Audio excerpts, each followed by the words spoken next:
عرب کے اندر سال کے بعد عورتوں کا ایک میلہ لگتا تھا خانہ کعبہ کے پاس. صرف عورتیں اکٹھی ہوتی تھی, میلہ لگا ہوا تھا. ایک تورات جاننے والا یہودی عالم بھی آیا ہوا تھا. وہ بیویوں کے مجمع پہ نظر ڈال کے کہنے لگا, بیویوں مرد کا کام تو کوئی نہیں عورتوں کے مجمع میں بات کرنا, لیکن میں تمہیں ایک پیغام دینے لگا ہوں. اللہ کے آخری رسول جو مکے میں پیدا ہونے والے ان کے آنے کا وقت قریب آ گیا ہے. وہ بیوی بڑی خوش نصیب ہوگی جنہیں ان کی رفاقت ملے گی. عورتوں نے جب دیکھا کہ مرد آ گیا عورتوں کے میلے میں تو انہوں نے ڈانٹا جھڑکا, کہا چل اٹھا اپنی کتابیں اور نکل جا. حضرت خدیجہ کہتی ہیں باقیوں نے ڈانٹا پر میں نے بات پلے سے باندھ لی. میں نے پلے سے باندھ لی اور میں انتظار کرنے لگی کہ اللہ کرے وہ نصیب میرے ہی ہو, اللہ کرے مقدر میرا ہی کھلے.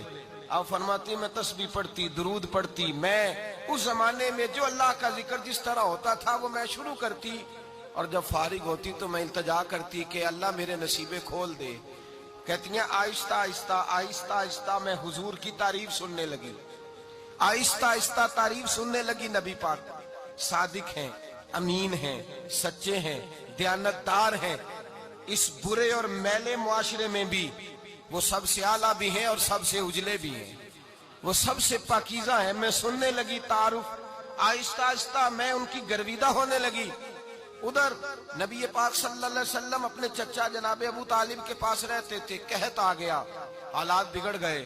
حضور سید عالم صلی اللہ تعالی علیہ وسلم سے چچا کہنے لگے, بیٹے اگر مال تجارت لے کے شام جاؤ تو بڑا نفع کماؤ گے, ہمیں ضرورت بھی ہے, اور اگر ہو سکے تو ختیجہ کا مال لے کے جاؤ. اور نبی پاک نے کہا چچا میں نہیں کہوں گا کسی سے جا کے, میں نہیں کہتا کسی سے جا کے, جو میرے نصیب میں ہوگا میرا رب خود عطا فرمائے گا, میں نہیں کہوں گا. مصطفیٰ نے تو نہیں کہا. حضرت خدیجہ رضی اللہ تعالیٰ عنہ کہتی ہے میں نے خود اپنی خادمہ کو بھیجا. میں نے کہا جا کے پوچھو تو صحیح کہ میرا مال قبول ہوتا بھی ہے کہ نہیں, پوچھو. نبی پاک صلی اللہ علیہ وسلم سے پوچھا. حضرت خدیجہ کی خواہش ہے کہ آپ مال لے کے جائیں. حضور نے قبول کر لیا. جناب خدیجہ الکبریٰ رضی اللہ تعالیٰ عنہ کے غلام تھے, میسرہ ان کا نام تھا. جناب خدیجہ نے ان کو ساتھ بھیجا. فرمایا تین باتیں ارشاد فرمائی. ایک تو فرمایا سارا رستہ غور سے دیکھنا میرے نبی کے ساتھ کیا معاملات درپیش ہوتے ہیں. ابھی اعلان نبوت نہیں کیا. فرمایا ذرا غور کرنا, میرے مصطفیٰ کا مطالعہ کرنا اور مجھے واپس آ کے سبق سنانا. وہ جو تم نے چہرہ بددعا کی تلاوت کی ہو ذرا مجھے واپس آ کے سنانا. جنہاں نے دل پر جانی ڈٹھا ہو اکھیاں ہی تک لیاں, تو ملے ہو تے ساجن ملیا ہوں ناسا لگ پئیاں. ذرا جا کے نا تلاوت کرنا اور مجھے دکھ. اور دوسرا فرمایا تم میرے غلام ہو تو مصطفیٰ کے بھی غلام بن کے رہنا. میں سنتی ہوں کہ کردار کے, افکار کے, نظریات کے, عظمت کے بلند و بالا, وہ جیسے کہیں ویسے کرنا. اور تیسری حضرت خدیجہ نے نصیحت فرمائی. فرمایا محمد ابن عبداللہ صلی اللہ علیہ وسلم کی رائے سے اختلاف نہ کرنا. یہ چلتے ہوئے معاہدہ کیا, جو وہ کہہ دے سو کر جانا.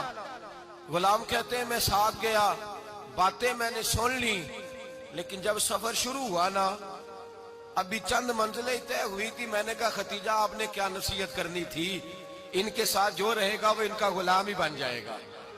ان کے ساتھ جو رہے گا تو اجے میرا محبوب نہیں ڈٹھا جن ویکھ کے چن شرماوے.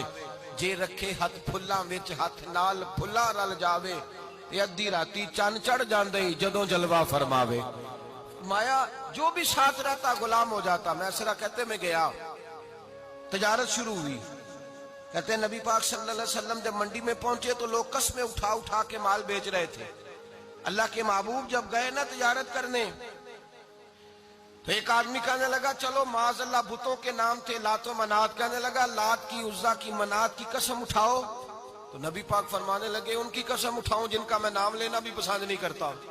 ابھی اعلان نبوت نہیں کیا. اور فرمایا ویسے بھی میں قسم دے کے مال نہیں بیچتا, خریدنا ہے تو خریدو, نہیں خریدنا تو نہ خریدو. کہتے ہیں لوگ قسمیں اٹھا اٹھا کے پیچھے جاتے تھے, پر میرے نبی جس سے رخ پھیرتے تھے وہ نبی پاک کے پیچھے ہو جاتا تھا. ماتے کئی گنا زیادہ نفع کمایا. ہم رستے میں تھے, حضور ایک درخت کے نیچے آرام کرنے لگے.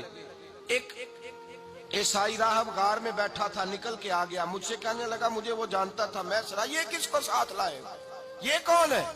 میں نے کہا اہل قریش کے ایک معزز آدمی ہے. کہنے لگے یار جس درخت کے نیچے یہ لیٹے ہوئے ہیں یہاں عام آدمی نہیں لیٹ سکتا, یہاں وہی لیٹے گا جو اللہ کا سچا رسول ہوگا. یہاں دوسرا کو لیٹ ہی نہیں سکا. یہ رسول ہے, ان کا خیال رکھنا. کاش میں اس وقت تک زندہ رہوں جب یہ نبوت کا اعلان کریں. میسرہ کہتے ہیں میں غلام ہو گیا, نبی پاک صلی اللہ علیہ وسلم کی ادائیں مجھے بھانے لگیں. جب واپسی پہ نکلے تو گرمی بڑی شدید تھی. فرماتے ہیں جب دھوپ تیز ہوتی تو بادل کا سایہ آ کے حضور پہ سایہ کر دیتا. بادل کا ٹکڑا نبی پاک پہ. اللہ جانے کہاں بیٹھ کے لوگوں نے کتابیں پڑھی ہیں جو کہتے ہیں 40 سال کے بعد نبی بنے تھے. پتہ نہیں کہاں بیٹھ کے کتابیں پڑھی ہیں. ہم نے تو جو سیرت پڑھی ہے وہ بتاتی ہے کہ تیری حیات پاک کا ہر لمحہ پیغمبر لگے, ہر لمحہ پیغمبر لگے. یہاں تو وہ لوگ جو کئی سال پہلے 20 اور 25 سال پہلے حضور سید عالم صلی اللہ علیہ وسلم کی رفاقت میں رہے, وہ اعلان کر لوگ پتہ نہیں کہاں بیٹھ کے کتابیں پڑھتے ہیں, کہاں بیٹھ کے. میرے نبی پاک سے صحابہ نے پوچھا حضور آپ کب نبی تھے؟ فرمایا ابھی آدم کی مٹی گوندی جا رہی تھی, ابھی آدم کی مٹی گوندی جا رہی تھی, میں تب بھی اللہ کا رسول تھا. میرے بھائی نبی رحمت سید عالم صلی اللہ علیہ وسلم کے غلام حضرت ختیجہ کے غلام کہتے ہیں واپس آیا, اور پہلے بھی کئی دفعہ حضرت ختیجہ کا مال گیا تھا, بڑے نفع آئے تھے, پر جو نفع اس سال آیا وہ پہلے کبھی نہیں آیا تھا. کہتے ہیں مجھ سے حضرت ختیجہ کی سہیلی بھی بیٹھی تھی, میں بھی آ گیا, اور جناب ختیجہ کی سہیلی کہنے لگی چل مال کے بارے میں کچھ بتا, کتنا بھی کہا. میں نے کہا مال چھوڑو, مصطفیٰ کی سنو.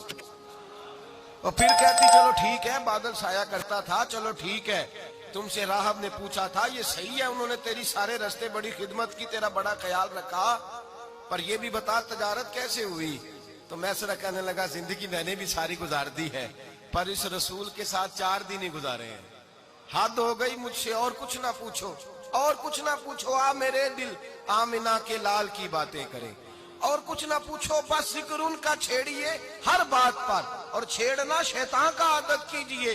بس مجھے حضور کے تذکرے بیان کرنے ہیں, ذکر مصطفیٰ کرنا ہے. حضرت ختیجہ الکبریٰ بڑی متاثر ہوئی, کہتی ہیں مجھے درجنوں لوگوں نے پیغام نکاح دیا تھا, پر میں نے سنی نہیں تھی. میں نے نفیسہ کے ہاتھ پیغام بھیجا, میں نے کہا میری عمر 40 سال ہے, ان کی 25 سال ہے, اور میرا احوال اور طرح کا ہے. وہ شہنشاہ ہے, جا کے پوچھو تو صحیح, بھلا میں قبول ہوتی ہوں؟ پوچھو. نفیسہ کہتی ہیں میں آئی تو وہ خاتون جن کے لیے لوگ بڑے بڑے قریش پیغام دیتے تھے, پیغام لے کے آئی. تو رسول پاک نے عجیب رنگ بیان کیا اپنی سیرت کا. جب میں پہنچی میں نے کہا ختیجہ نکاح